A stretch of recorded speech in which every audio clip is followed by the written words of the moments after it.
want an end to the profit at all costs mentality, because if we don't build an economic future with people at the centre in a sustainable frame where we are respectful of our planetary boundaries and the need to change our energy and technology systems to have a living planet for human beings, the world could fund it right now, and yet 70% of the world's people have no social protection.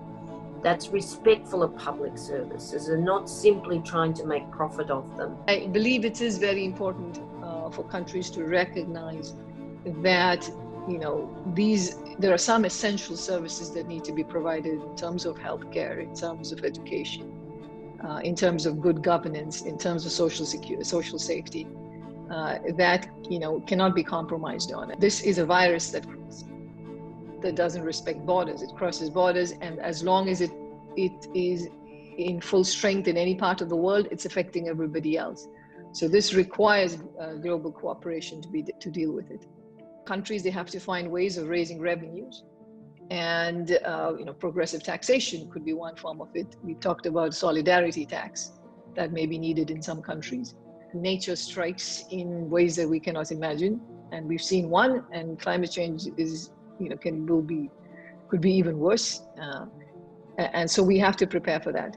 But the question is, how do we get a much more planet-friendly way of doing economic activity? What is needed, of course, is to ramp up production of alternative forms of energy. Second, to have infrastructure that's much more climate-friendly. And in both these measures, the public sector can play a very big role. We set up a new world order after World War II. We're now in a different world than we were then. What can we be doing differently? And the World Economic Forum, I think, has a big responsibility in that as well, to be pushing the reset button and looking at how to create well-being for people and for the earth.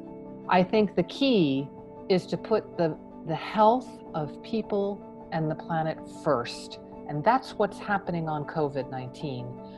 And that's what has not yet happened on climate change in many cases, because the fossil fuel interests and the large industrial farming interests, they want to keep things the way that they are. There's big vested interests that want their health to come before people's health and the planet's health. And what we're learning from this crisis and pandemic is it is possible to switch it.